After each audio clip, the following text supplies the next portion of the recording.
The Euphrates River, once a source of life and prosperity for the Middle East, is now drying up. And what's more, the dry riverbed has revealed something remarkable: the tomb of the legendary hero Gilgamesh, thought to have been lost to time. There have even appeared some debatable videos on the internet claiming to show the discovery of Gilgamesh's tomb. But how did this tomb survive all these years, and what can it tell us about the past? Well, sit back and relax as we dive into the mysteries of the Euphrates and the epic hero Gilgamesh. The Euphrates is one of the longest and most historically significant rivers in the world, stretching over 2,800 kilometers, 1,700 miles, through Turkey, Syria, and Iraq. The Euphrates River has shaped human history for thousands of years. It has been responsible for creating the Fertile Crescent, a part of ancient Mesopotamia where the first and oldest recorded agricultural practices began. Many ancient cities, including Ur, Uruk, and Babylon, were built along its banks. The heartlands of the later empires of Babylonia and Assyria were created by the river valley. The river's significance spread over 450,000 years ago, with Julian stone artifacts and the remains of early humans buried in its banks. Unsurprisingly, the Euphrates River was one of the first to be recorded in the Bible as one of the 4 rivers that originated from the Garden of Eden. The Euphrates served as a key dividing barrier between the East and West, shaping key events such as wars and invasions that have, in turn, shaped the distribution of people and power in much of Asia and North Africa. But the river's significance is not just in ancient history. The Euphrates River is an essential source of water for irrigation and is also used for transportation. However, the river has been gradually drying up in recent years, plunging millions of people into an unprecedented drought, spanning Turkey to Syria and Iraq. This long river stretch has been the region's primary water source for over 10,000 years, sustaining human civilizations and allowing them to flourish. The drying up of the Euphrates is not entirely unexpected, as it has been predicted in a terrifying prophecy that seems to be coming true. The river is so low in northern Syria that 5 million people could risk going without water. In most places in the lower part of the river, mainly in Iraq, the river has completely dried up, with the riverbed now completely visible, and what used to be submerged underwater, now barren lands of cracked soil. In places where the water has dried up, farmlands have become barren as there is no source of irrigation for the crops, pushing villages into unusually long droughts. The fishing economies of the people living near the river are also declining as the fish population dwindles. However, this drying up of the Euphrates River has been a source of fascinating discoveries and historical events. One major one is the discovery of the tomb of King Gilgamesh, an ancient ruler of Uruk in present-day Iraq. Let's look at who King Gilgamesh is and how the tomb was discovered. We must discuss the epic of Gilgamesh to know who King Gilgamesh is. The Gilgamesh epic is an ancient Mesopotamian tale of the mighty king of Uruk and his search for eternal life. But it's not just a simple story of heroism and quests. The Gilgamesh epic is a literary masterpiece full of mythological significance and human emotion.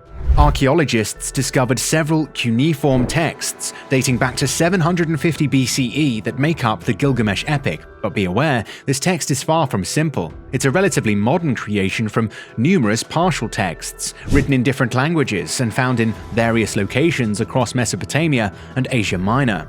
Now, who was King Gilgamesh? Gilgamesh was one of the earliest rulers in recorded history, and his story has captivated people for thousands of years.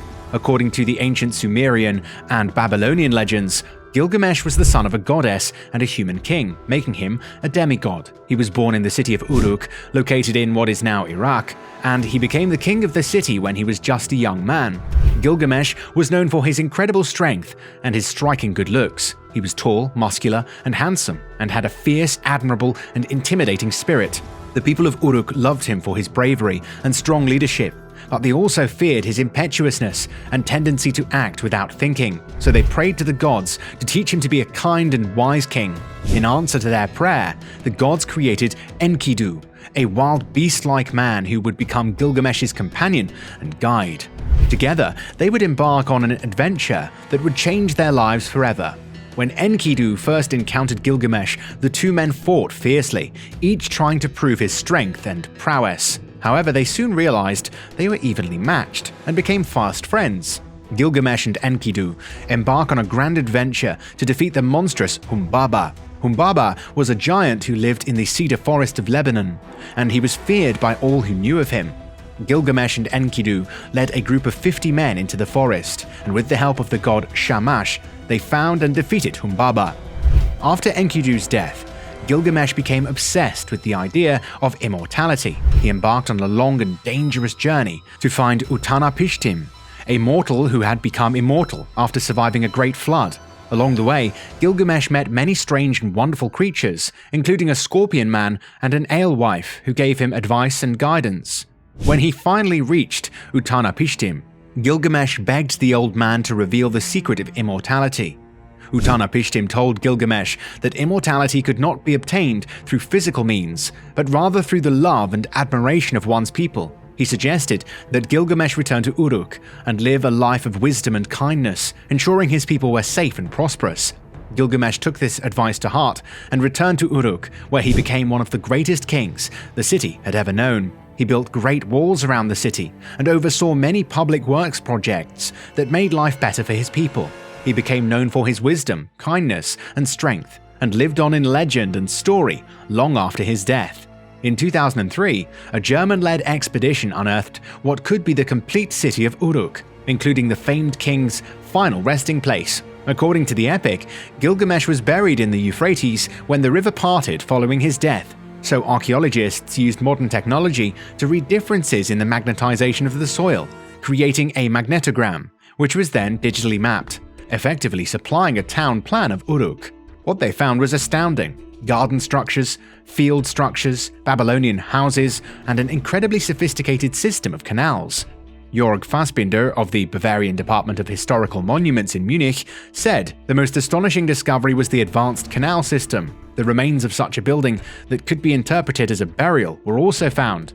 Could this be the tomb of Gilgamesh, as described in the Epic of Gilgamesh? Fassbinder was hesitant to confirm the link, adding that he doesn't want to claim definitively that it was Gilgamesh's grave, but it appears to be extremely similar to that described in the epic. But the tomb of Gilgamesh isn't the only discovery in the Euphrates. More surprising secrets have been brought to light. The river has revealed a treasure trove of historical artifacts and lost cities thanks to recent droughts. The river's receding waters have unveiled 6 distinct civilizations, each with unique antiques and treasures. From the Sumerian Akkadian to the Islamic era, this ancient riverbed is a time capsule of human history. And that's not all. The recent droughts have also revealed several lost cities, such as Talbez in Iraq, hidden for generations beneath the waters of the Haditha Dam. One of the most fascinating discoveries brought to light by the receding waters of the Euphrates is a vast burial site dating back to the Byzantine era. The site, hidden for centuries beneath the lake's depths, has been exposed, stretching across the lake's eastern bank from Wadi Sal al-Khashab to the administrative border of Raqqa and Aleppo. This remarkable find has left archaeologists and historians in awe, shedding new light on this ancient era. But it's not just cities that have been uncovered by the Euphrates' receding waters. The historical Hastek castle in the Argan region in eastern Turkey, hidden beneath the lake's waters for decades, has been revealed in all its glory. Visitors can now explore this magnificent castle and marvel at its stunning architecture and unique history. And that's not all. The drought has also revealed some massive caverns, believed to be the Euphrates tunnels. These mysterious tunnels are a testament to the ingenuity of ancient civilizations, and their discovery has left experts pondering their purpose.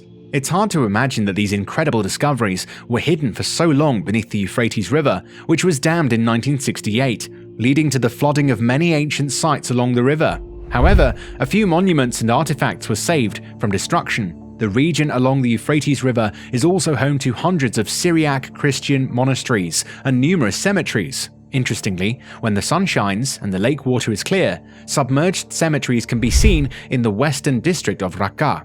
Some graves have been found on the right bank of the lake, but the left bank remains unexplored, mainly due to its rocky terrain and difficulty in digging. If you like this video, don't forget to smash that subscribe button right now, and check out the next video on your screen we've already prepared for you.